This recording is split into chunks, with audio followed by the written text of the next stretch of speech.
Bhojpuri संगनी channel में आप सबके हार्दिक स्वागत बा।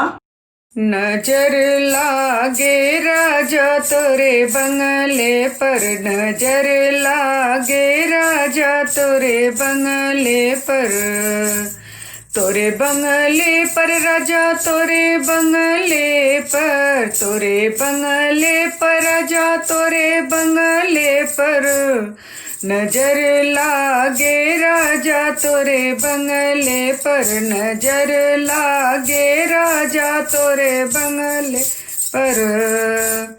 जहूँ माया होती राजा बन के कोयलिया, जहूँ माया होती राजा बन की कोयलिया, बन की कोयलिया राजा बन की कोयलिया, बन की कोयलिया राजा बन की कोयलिया, कुहुक करती राजा तोरे बंगले पर, कुहुक करती तोरे बंगले पर, नजर लागे राजा तोरे बंगले पर, नजर लागे राजा तोरे बंगले पर।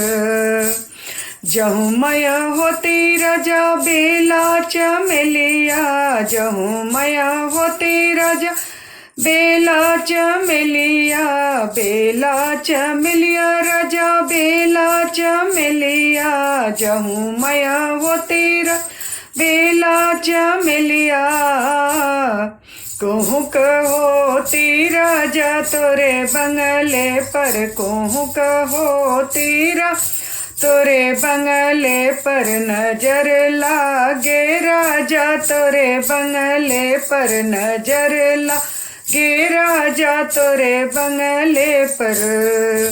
जहूँ माया होती राजा तोरी दुल्हनिया, जहूँ माया होती तोरी दुल्हनिया, तोरी दुल्हनिया राजा तोरी दुल्हनिया, तोरी दुल्हनिया राजा तोरी दुल्हनिया, लिपट रहती राजा तोरे अंगिया में, लिपट रहती राजा तोरे अंगिया में, नजर लागे राजा तोरे बंगले पर, नजर लागे राजा तोरे बंगले पर, तोरे बंगले पर राजा तोरे बंगले पर, तोरे बंगले पर राजा तोरे बंगले पर, नजर लागे राजा तोरे बंगले पर, नजर लागे राजा तोरे बंगले पर, नजर लागे राजा तोरे बंगले पर।